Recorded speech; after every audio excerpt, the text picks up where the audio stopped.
Thanks for joining us at Right On Replicas, where we're proud to bring you the best scale model kit reviews on the planet. This review covers Monogram's re-release of the Tom Daniel Jinx Express in 1/24 scale. This is number 85-6899, and it's a direct re-release of the kit Jinx Express that was released in 1971, but also as the Fast Buck a few years back. It's rated as a skill level 2 for the intermediate builder, and there are 81 parts molded in kind of grayish silver, chrome, clear green, and has vinyl tires. The decals are on a small sheet with a logo and some peace signs. The instructions are the newer Revell book style, and you get a fairly detailed motor. Unfortunately, it's completely hidden under the hood. The chassis is basic, but it's a bank. The body is a solid part with the rear bolt, the door opening, and there is an interior, but it's not seen in the final build very well, so real detail is not necessary. The final build is solid and can actually be used as a savings bank without falling apart. Overall, the dimensions are about 6 3/4 long, 3 inches wide, and 3.5 inches tall. Here are the decals for this kit, and as you can see, they're colorful and the registry is good. I strongly suggest you use some of the aftermarket setting solution for the decals, especially the larger ones, to get them to conform to the body's contours and stick well. And remember, always follow the manufacturer's safety and use guidelines when using any of the products that you see here, just for your own safety.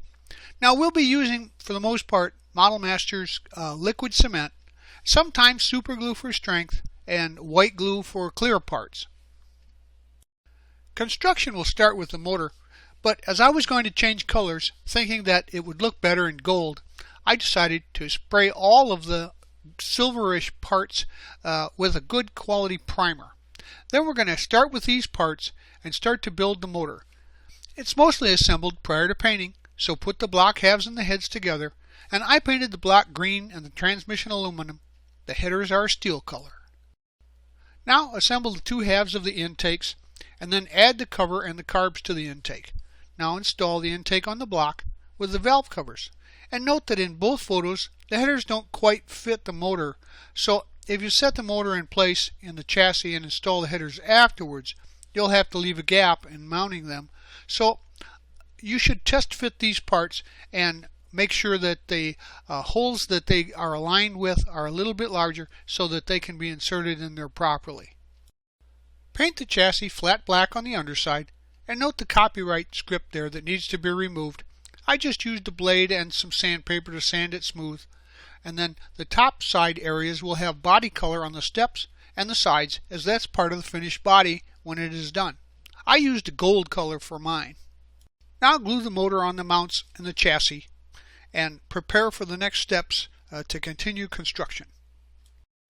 We'll assemble the front tires, use the smaller rims for the fronts and the backs, and paint the rim aluminum with flat black inner surface. And then to give the tire a used look, I just pressed and rolled the tread on a sheet of 220 sandpaper.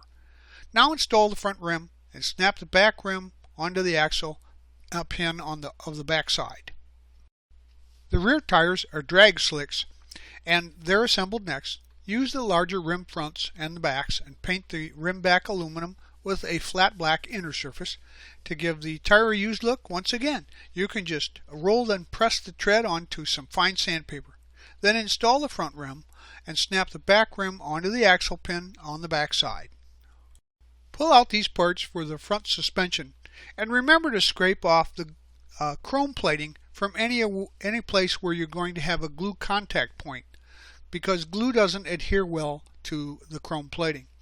Now assemble the spring halves, attach the tires to the axle, and then attach the tie rod to that. On the chassis, attach the sway bars and install the axle there. The sway bar attaches to the axle, and I used super glue for this assembly for strength, just to make sure that it wouldn't fall apart. Now we'll put the rear suspension together, so grab these parts and assemble the spring halves, and then attach the tires to the axle. Attach the axle to the chassis with the drive shaft in the transmission and axle. Now on the chassis, attach the traction bars and attach those to the axle. Use some super glue for this assembly for strength. Now paint the roller wheels black and install the rollers to the bumper. As you can see, it's a pretty simplified construction, but the rake on the chassis makes it really look cool, and it's coming together pretty well. So at this point you have a rolling chassis on which to build the rest of your model. Here's a look at the underside so you can see how it all comes together. Now we'll get the pieces out for the vault door, and this is a real working vault door. So most of the assembly isn't glued. On the main shaft attach tumbler B, the spacer, and then tumbler A. Do not glue that. And the assembly then is glued to the inside of the door only on the main shaft end. Paint the outer shell flat black and the knob and the cover flat black. Attach the knob tumbler without glue and slide the knob in place with the knob cover. Attach the outer shell to the door back. Now the knob should allow you to carefully twist the tumblers and work it as a real combination lock. We'll do some preparation for the body painting now, and we'll paint all the body accessory parts too.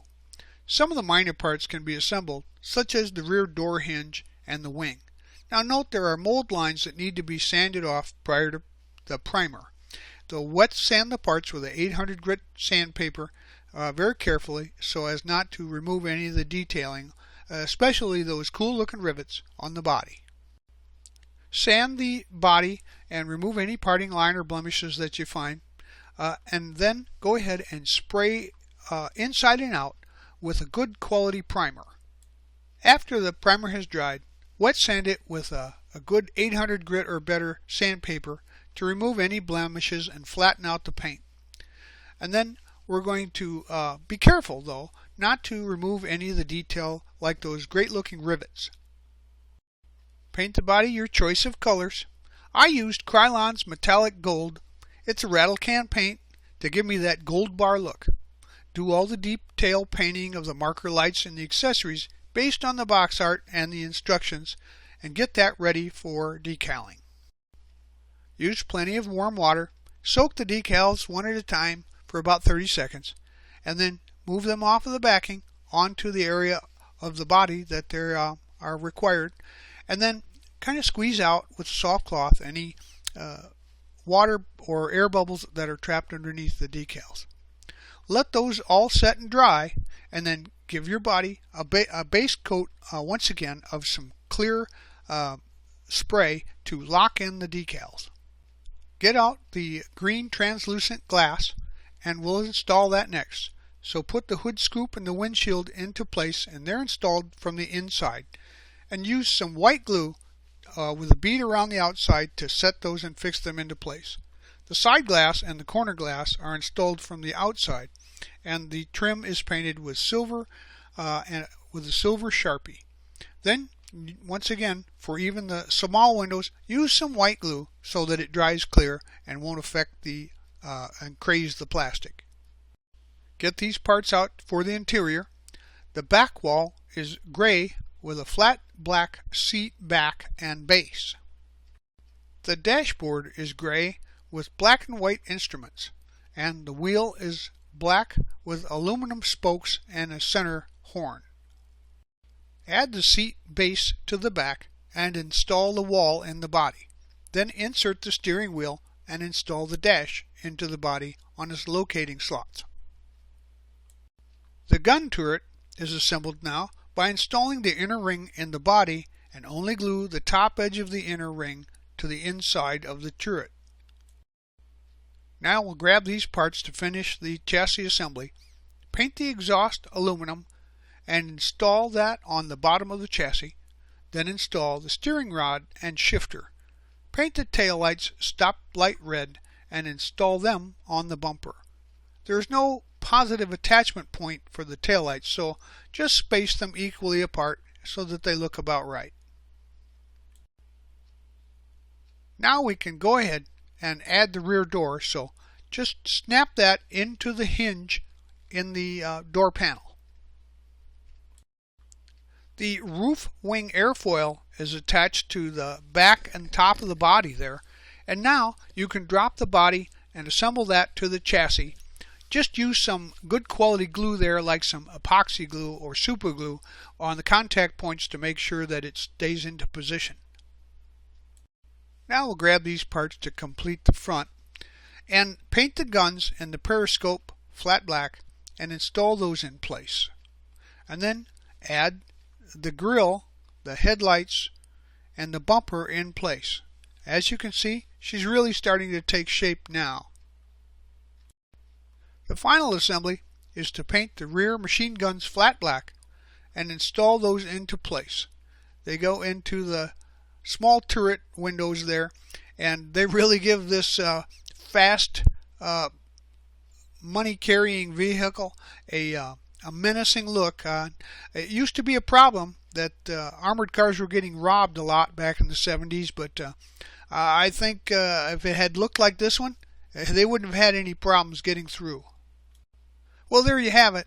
And as a model, this is very simplistic, but you got to remember, it was built as a bank.